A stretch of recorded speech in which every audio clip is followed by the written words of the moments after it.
The annual Rivera family dinner was in full swing at El Marisco Azul, the same overpriced seafood restaurant in Santa Barbara where we'd gathered every summer since I was a kid.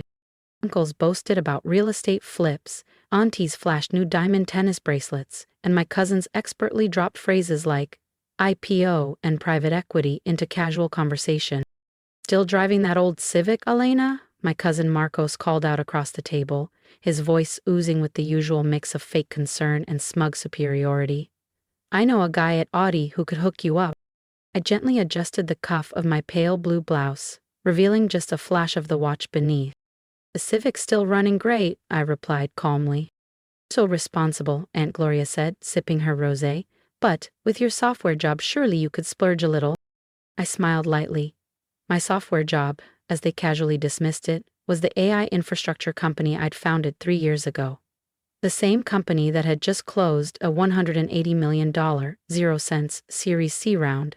The reason I was wearing a Moritz Grossmann Tremblant Minute repeater, one of only 12 ever crafted by hand. Most collectors wouldn't even dream of holding one. Speaking of work, Uncle Javier chimed in. "Marcos just got promoted to VP at Santander, first one in the family to get an executive suite." The table erupted into applause. Marcos gave a humble little wave and tugged down the sleeve, hiding his tag here. "Not bad, if you liked mass production." "And how about you, Elena?" my dad asked, his voice lined with skepticism. "Still doing your little coding thing?" I was about to reply when the waiter arrived with a fresh tray of lobster. I reached for the butter dish, and this time my sleeve slid back fully. Dad saw it. His fork stopped mid-air. His face went pale. "Elena," he said, barely above a whisper. "That watch." The entire table froze. My father had collected high-end timepieces for decades, before the 2008 crash forced him to sell them all. He knew exactly what was on my wrist. "That's a Moritz Grossmann minute repeater," he muttered, stunned. "Those go for $2.3 million. Marcos interrupted, finally grasping the significance. "Give or take," I added with a shrug. "Depends on who's bidding." The silence was thick. Aunt Gloria's Cartier bangle looked suddenly plastic. Uncle Javier shifted uncomfortably in his monogrammed loafers. "Oh, this old thing?" I said sweetly, mimicking Aunt Gloria's earlier tone about her custom Hermes. I didn't need to explain further. The rest of the evening was quieter. The usual comparisons and backhanded compliments dried up. For once, I wasn't the underestimated cousin with the cute tech job. I was the one who wore something no one at that table could afford without saying a word. And that was worth more than any applause. "Just something I picked up at auction last month," I said casually, gently turning my wrist. But how?" Mom stammered, her voice cracking. "You take the bus." I took a long sip of my jasmine tea, savoring the silence that followed. "Ever wonder why I take the bus?" I asked. "Because I'm usually on calls with our Tokyo office. Can't exactly do that behind the wheel." "Tokyo office?" Marcus's grin faltered, the smugness wiped clean from his face. Wait, what exactly does your software job do?" I unlocked my phone, my 3-year-old Pixel, the same one they'd mocked earlier for not being an iPhone, and pulled up our latest investor report. "We build AI-driven financial trading systems," I said, turning the screen toward him. "Our architecture supports high-frequency algorithmic trades across Asian and European markets." Marcos leaned in. His expression shifted as he read. "Wait, you power these?" "Actually, we probably run back-end optimization for a good chunk of the same systems you use at Santander," I said with a smile. Uncle Javier, who had been peeking over Marcos's shoulder, suddenly coughed. "Is this right?" he asked, voice cracking. "Your valuation, this says." 10 billion pre-money, I nodded, 11.2 after last month's Series C round. "But you know, valuations shift." I glanced at Marcos. "Right?" His Tag Heuer looked plastic under the downlight. Dad was still staring at my wristwatch, his old passion long buried. He had taught me everything I knew about horology back when we'd sneak off to estate auctions together, long before the crash erased his collection and his trust in anything risky. "The auction," he said quietly. Christie's? Last month? I nodded. Anonymous bidder. I knew it, he whispered, awe creeping into his voice. It was your dream piece, Mom said, more softly now. Before everything. I looked her in the eye. I know.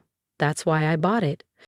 For a while, the only sound was the soft clinking of chopsticks and muffled murmurs for more ginger sauce.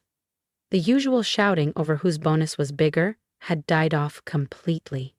Even Marcos looked like he'd lost his appetite. So, Uncle Javier finally ventured, trying for casual. This company of yours, it's doing well? My phone buzzed again, internal from our London office. We process about 30% of AI-driven trades in Asia, I said, glancing at the notification. Probably closer to 40% once next month's merger goes through. Merger? Marcos leaned forward, his banker instincts flaring. With who? Can't say yet, I replied, grinning, but you'll probably see it on the front page of the Financial Times soon. His face went pale. The quantum trade acquisition? He whispered. That's your company? Dad straightened in his chair, startled. Quantum trade? The Singapore firm disrupting the entire South Asian market? Among other things, I said, deliberately vague. The NDA wouldn't lift until next week. Aunt Gloria, who'd spent most of the evening sipping wine and dismissing me with polite pity, now leaned forward, her tone curious. Elena, if you don't mind me asking, how long have you been building all this? I folded my napkin slowly, since before anyone at this table thought I was doing more than playing with code. If you felt that shift at the table, the silence, the reckoning, just wait until they find out who's backing our next move. Make sure to subscribe so you don't miss what happens when the Rivera name echoes far beyond this dining room. But Elena, sweetheart, why didn't you tell us? Mom's voice trembled, eyes glossy. All this time, we thought, that I was struggling, I said gently. That I took the bus because I couldn't afford a car? I adjusted my watch again, letting the warm chandelier light glint across the dial's impossibly intricate details. Sometimes success doesn't need to be announced, I said softly. Uncle Javier leaned in suddenly, his tone attempting to sound casual. Speaking of announcements, my portfolio could use some diversification. Maybe we could talk opportunities sometime? Sorry, I replied politely but firmly. We're fully funded. A beat passed. Last round was oversubscribed by about $3 billion. Silence. Again. $3 billion in oversubscription was more than the combined worth of every trust fund at that table. Mom reached across and touched my wrist with a tenderness I hadn't felt in years. But mija, why keep all of this a secret? I met her eyes, because I needed to build something real. I didn't want to perform success for validation. I wanted to earn it. Dad hadn't said a word in minutes. He was still staring at my wristwatch, his expression conflicted. Somewhere between awe and ache. The auction, he finally murmured. There was a bidding war. It went way over the estimated value. I know, I said with a small smile. He looked up slowly. You were the other bidder. There were two, I nodded. And I wasn't going to let anyone else walk away with your dream watch. Realization hit him fully. His shoulders slumped. You drove up the price. On purpose. I had to, I shrugged. Some things are priceless, Dad. Across the table, Marcos cleared his throat, clearly trying to salvage his pride. Well, at Santander we always say... Actually, I interrupted, glancing at a fresh email on my phone. Your global desk just signed with our algorithmic platform. The transition memo goes out Monday. Marcos deflated like a pricked balloon. Aunt Gloria, always quick to pivot when the wind shifted, tried a new angle. Elena, you must join us at the Montecito Country Club next weekend. There's someone I think you'd absolutely love to meet. Very influential. Can't, I said, rising from my chair. Flying to Singapore Sunday night. Board meeting. Your company's board?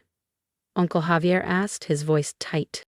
No, my jets, I said, calmly.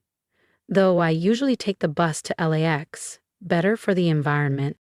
After dinner, while everyone gathered their cashmere wraps and valet tickets, Dad followed me outside.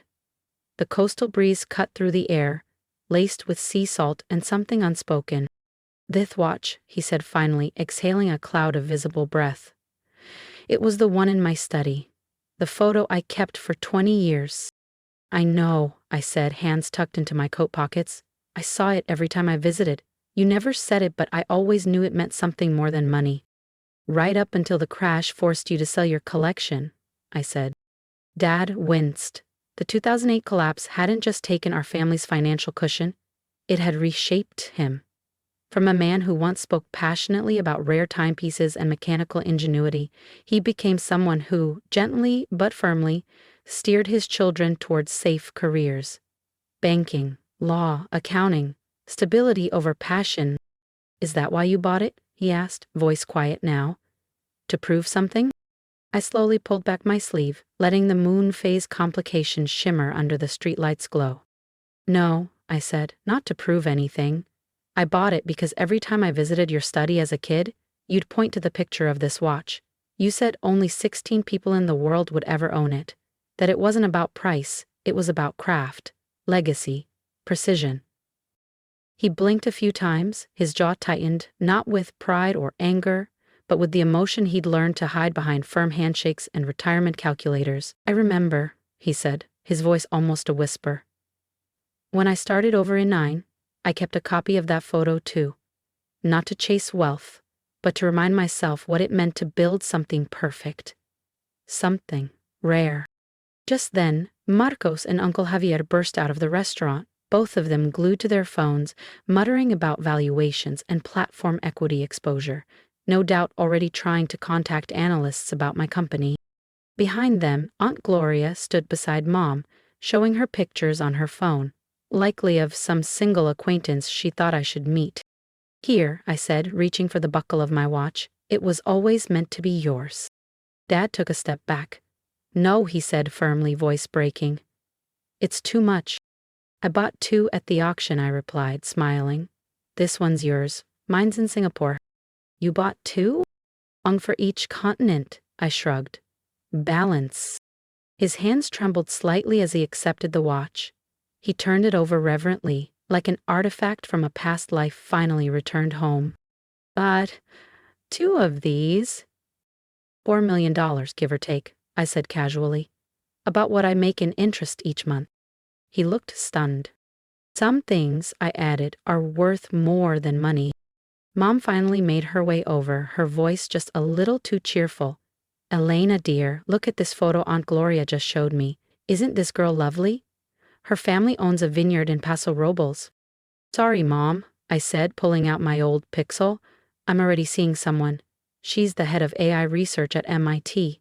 We met at a conference, I was the keynote." Several heads around us whipped around in unison, as if synchronized. Whispers started, eyes darting. Dad just chuckled under his breath, cradling the watch in his palm. "You know," he said, "I always wondered why you spent so much time with computers instead of following Marcos into finance." "Remember what you used to say about this watch?" I asked. "That it wasn't valuable because of its price, but because it embodied someone's relentless pursuit of perfection?" He nodded slowly. "That's what I've built," I said. "Not just another trading company. Something exact. Something elegant. Something that changes the way the entire financial world operates." My phone buzzed again. The Singapore markets were opening. Dad glanced down and smiled. "You should go," he said quietly. "The markets wait for no one." "Actually," I said, reaching into my coat pocket, I pulled out 2 tickets. I handed them to my dad. "Why don't you and Mom come to Singapore next week? See what your daughter actually built. First class, of course." Mom's eyes widened. "On your jet?" she asked, barely above a whisper. "No," I said with a sly grin. "On the bus." She blinked. "Kidding," I laughed. "Yes, on my jet." As we exchanged goodbyes, I could hear Marcos behind us, speaking a little too loudly to Uncle Javier, downplaying his promotion. "Well, you know, junior partner at Santander isn't what it used to be. Titles are so fluid these days." Aunt Gloria, suddenly tech curious, had pulled out her phone and was deep into an article titled Top 10 Fastest Growing AI Startups of the Year. My cousins huddled near the valet stand, whispering and frantically searching my name online, but none of that mattered. What mattered was watching Dad lean in to show Mom the watch, his watch, explaining the moon phase dial and tourbillon function with the same animated wonder I remembered from when I was 10, perched beside him at the dining room table, listening to stories of horology and craftsmanship. Some things are worth more than money. Like seeing your father realize that not only did his daughter succeed, but she did it without ever abandoning the values he passed down: patience, precision, pride in doing things the right way. Later that evening, I did what I always did. I took the bus home. No fanfare, no tinted windows, just a quiet ride under the Santa Barbara night sky. But this time, instead of catching up on work, I scrolled through old photos of Dad's watch collection. Grainy pictures, taken before the recession forced him to sell them one by one. One piece had been sold to pay the mortgage, another to cover my brother's tuition. Now I was planning how to rebuild it, not to show off, but to give something back that really mattered. One masterpiece at a time. Sometimes, the best revenge isn't flashy. It's quiet, purposeful, restorative. It's not about proving the critics wrong, it's about honoring the people who believed in you, even when they couldn't show it. And sometimes, just sometimes, taking the bus doesn't mean you're broke. It means you're building something so big, so meaningful, that you don't need anyone's approval to know your worth. If you followed me this far, thank you. You've seen the polite insults, the quiet dismissals, the way success can go unseen when it doesn't come in the form others expect. But you've also seen what happens when we stop seeking validation and start building from purpose. I wasn't loud about my wins because I didn't need to be. I let my work speak. And in a world obsessed with appearances, that's an act of rebellion. So, if you saw a part of yourself in me, if you've ever been underestimated, overlooked, or told to take the safe path, I want to hear from you. Leave a comment, tell me your story, and if you believe in what I'm building, not just in business, but in values, hit that subscribe button. Let's grow this community of quiet strength and undeniable excellence. And here's my advice, from one quiet fighter to another. Don't waste your energy proving people wrong. Use it to build something so right that the world can't look away. Don't let doubt, especially from those closest to you, drown out the sound of your own instinct. The same people who dismiss your journey now may one day ask how you did it.